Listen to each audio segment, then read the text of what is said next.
Bonjour à tous, encore une fois, bienvenue sur la chaîne YouTube du professeur Kervin Joseph. Aujourd'hui, on se retrouve pour une toute nouvelle vidéo dans laquelle, comme indiqué dans le titre, deux communicatrices et chimistes hors pair vont vous indiquer comment réaliser un parfum avec des produits faciles à la maison. Mais bien avant de commencer, j'aimerais vous inviter à liker cette vidéo, à laisser un commentaire et surtout, si vous êtes nouveau, à vous y abonner. Salut à tous, je suis Elisabeth Anne-Sophie Létang et je suis accompagnée de Anne-Karine Isabelle Létang.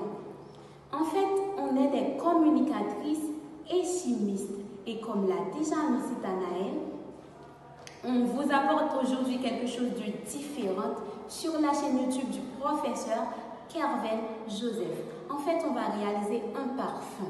Mais juste avant, je vais partager avec vous des notions sur la chimie industrielle, son importance dans le monde, des précautions à prendre avant et pendant une fabrication et enfin des mesures de sécurité. La chimie industrielle, c'est la décomposition des matières ou encore la décomposition des substances. On dit que la chimie industrielle est très importante dans le monde parce que, comme vous pouvez le remarquer, la majorité des produits qu'on utilise sont des produits soit comestibles ou cosmétiques. Madame, Monsieur, commençons avec des mesures de précaution avant même une fabrication. La première chose à faire, c'est le nettoyage. Il faut que l'endroit, là où on va réaliser le produit, soit propre, intact. La deuxième chose, c'est écrire les noms de chaque matière qu'on va utiliser sur les flacons. Et la troisième chose, c'est de mettre les flacons au milieu de la table. Mesure de précaution pendant la fabrication, lors d'une fabrication. Lors d'une fabrication, madame, monsieur, on doit rester, pendant toute la manipulation, on doit rester près de la table. Et on doit bien lire ce qui est écrit sur les flacons pour ne pas se tromper. Parce qu'il arrive parfois, les matières se ressemblent. Il faut bien lire.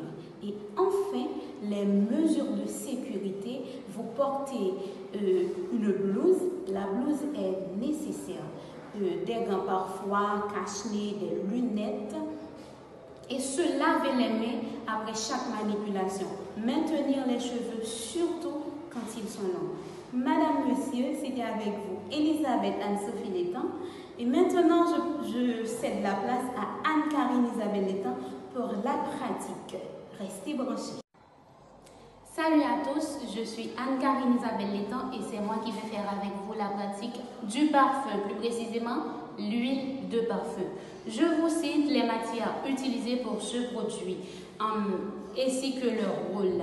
On aura besoin de 4 matières brutes pour le parfum.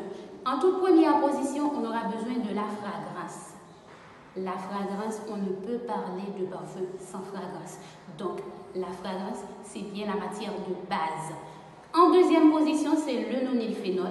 Le nonylphénol est là pour capter le mélange et il est là aussi pour donner au parfum l'aspect gras. En troisième position, c'est l'alcool éthylique.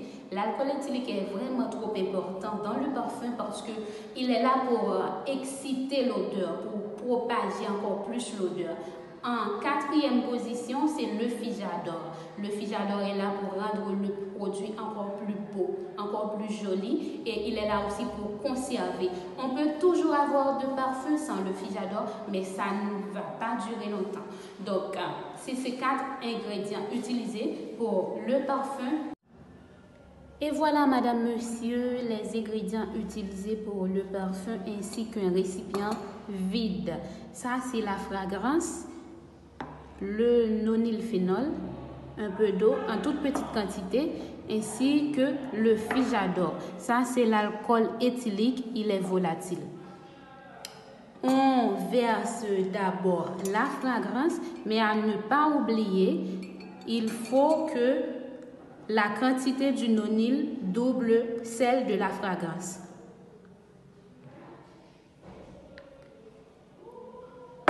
Ensuite, on verse du nonylphénol On les mélange pendant 1 minute.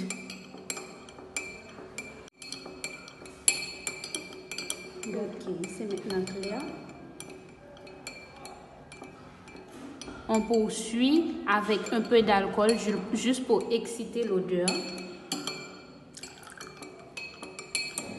On les mélange encore une fois.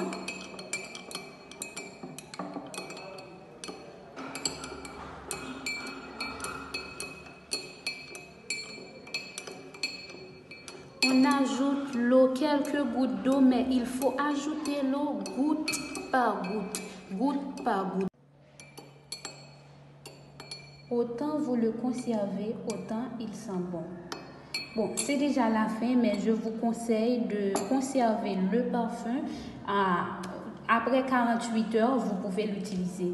Mais il faut vous dire que suivez attentivement les principes à la lettre parce que le parfum, c'est très facile à faire, mais très facile aussi à gâter. Donc, je vous dis merci. J'espère que cette vidéo vous a plu. N'oubliez pas de la liker, de laisser un commentaire et surtout de vous abonner à la chaîne si vous ne l'avez pas encore fait. Et on se dit à très bientôt pour une toute nouvelle vidéo.